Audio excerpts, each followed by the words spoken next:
บายดีทุกท่านมาเบิ่งการล่าเหยื่อของแหล้วชนิดนี้พี่น้อง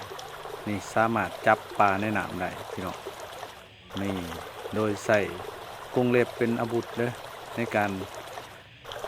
หาเหยื่อเนาะหรือว่าในการล่าเหยื่อนี่จับปลาในน้ำก็ได้พี่น้องแน่นอนดีๆนี่ตัวใหญ่เด้อพี่น้องปลานี่เนาะเขาเอิ้นว่าธรรมศาสตร์สร้างมากพี่น้องการอยู่รอดของสัตว์หรือว่ามนุษย์เนาะก็ต้องมีวิธีการดำรงชีวิตเลยพี่น้องเลยนี่สามารถลงน้ำได้เนาะนี่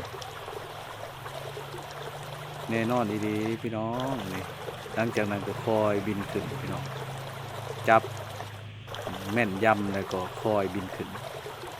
นี่จะเอาเหยื่อที่ได้นี่เขาไปสู่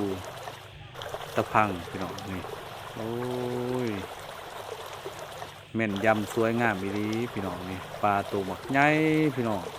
นี่ตัวใหญ่งามเนาะสง่าผ่าเผยสำหรับการล่าเหยื่อของแหล้วชนิดนี้พี่น้อง